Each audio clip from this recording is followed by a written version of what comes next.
छोटा और खुशहाल गांव था जिसमें चिड़ियां हमेशा खुश रहती थीं। इस गांव का नाम था चिड़िया गांव।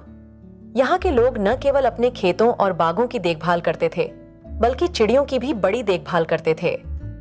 एक दिन गांव की सबसे छोटी और प्यारी चिड़िया नाम सोना उड़ते उड़ते अपने दोस्तों के साथ एक अनजान जंगल में चली गई। वहां उसने एक चमत्कारिक पेड़ देखा। इस पेड़ पर अनेक रंगीन और मीठे फल थे। सोना को ये फल बहुत पसंद आए।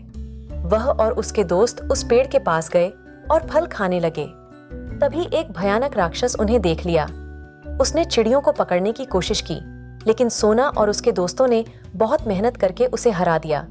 लेकिन उन्हें पेड़ के फलों का कुछ भी पता नहीं था कि वे जादुई हैं।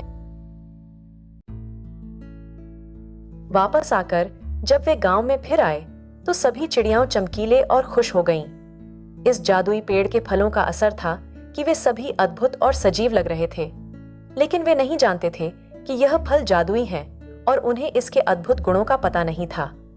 कुछ समय बाद गांव में एक बड़ी समस्या आ गई। जंगल के पास रहने वाले जानवर और पक्षी गांव के खेतों में घुस आए और उन्हें नुकसान पहुंचा रहे थे। इस समस्या का समाधान निकलने के लिए गांव के पंचायत ने एक अजीब प्लान बनाया। प्लान के अनुसार सभी चिड़ियों को एक साथ मिलकर जंगल में एक बड़ा झुंड बनाना था, ताकि वे जानवरों को डरा सकें और उन्हें गांव के पास से दूर रख सकें। जब यह सारी बातें गांव के चिड़िया गांव के नेता को पता चली, तो उन्होंने सोना को अपने साथ लेकर गांव की सभी चिड़ियों को बुलाया।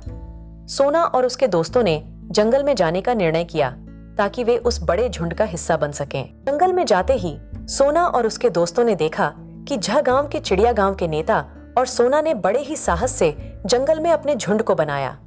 झुंड में समेटे हुए वे साथ मिलकर जंगल के जानवरों को डराने लगे।